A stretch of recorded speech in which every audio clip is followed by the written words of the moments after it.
Hey everyone, welcome back to the channel and welcome to another Disney Vacation Club discussion. I'm here at Epcot today and I've got a few things that I want to do, but before I get started I wanted to sit down and chat with you a little bit about something that, hey, maybe you want to know about, and that is House Bill 429, which just recently went into effect on July 1st of this year, 2024. Now, before I really dig in here, I'm going to be referencing Disney Vacation Club a lot because we talk about Disney Vacation Club, but it's important to note that this law is not directly related to Disney Vacation Club. It's about all timeshares. Disney Vacation Club just happens to be a timeshare, and so this isn't like a DVC specific bill and certainly not a DVC specific discussion. It's just where we focus most of our attention. Now, like I said, we're talking about House Bill 429, which went into effect July 1st of this year, 2024. And what this bill does is gives timeshare companies the same rights as hotel companies, and that they can take action against individuals who engage in certain types of conduct, all of which is outlined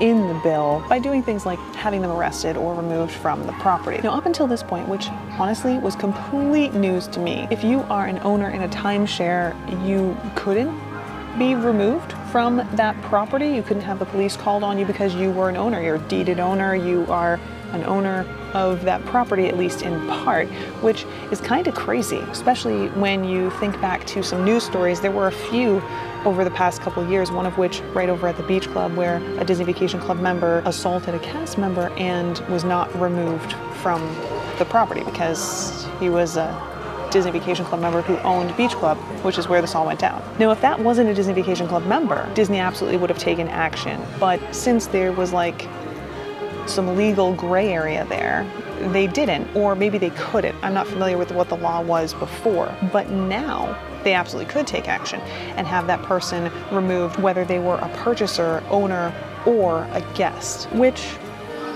I'm just going to say real quick, I think is a good thing. More about that here in a second. Now, in the description box down below, there will be a snippet of this House bill there. You'll find like reference points where you can do more research if you want to, because again, there's a lot of information surrounding this topic that you might be interested in knowing more about. So check the description. You can feel free to, do as much research as you'd like. But again, the long and short of it is, if you engage in certain types of conduct as a timeshare owner, a guest, or a purchaser, you now can have action taken against you. Now, I have taken some time to look into what people have to say about this, and very mixed feelings. Some people think that this is fantastic, some people don't. I personally feel like this is a good thing, specifically because even though you may be a deeded owner, you're one of many deeded owners of a property. And if you're gonna be doing certain types of things like assaulting staff, I do think that the timeshare company should reserve the right to be able to remove you or take action against you, just like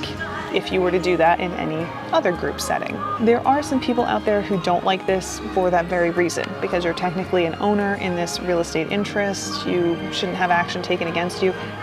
I don't fully understand that. I mean, I do to a point, and if we were talking about removing a single owner from their property, that would be a different discussion, but it's a little bit different with a timeshare, at least in my opinion. Of course, I'd like to know all of your thoughts, so leave them in a comment down below. I will say though, I feel like this is one of those things that's important to know about, but easy to avoid. I mean, as long as you conduct yourself like a respectful adult, you really shouldn't run into any problems here, and this shouldn't matter to you at all. But nonetheless, House Bill 429 is now in place to ensure that there is some more clarity on what can be done in situations like this. So here we are, and that's it. That's the whole discussion. I told you it was going to be a quick one, but I did want to just toss it out there so that you had the information that you needed. Again, I'm looking forward to seeing what you guys have to say in a comment down below. But yeah, I think it's time for me to head out, get my day started. Thanks for hanging out with me for this brief one. I hope that this brought something to your attention that you may or may not have been aware of until now. And I hope you have a great rest of your day. And I hope I see you guys next time. We have so many other things to talk about, and don't worry, we'll get to all of them. All right, see you guys later. Bye.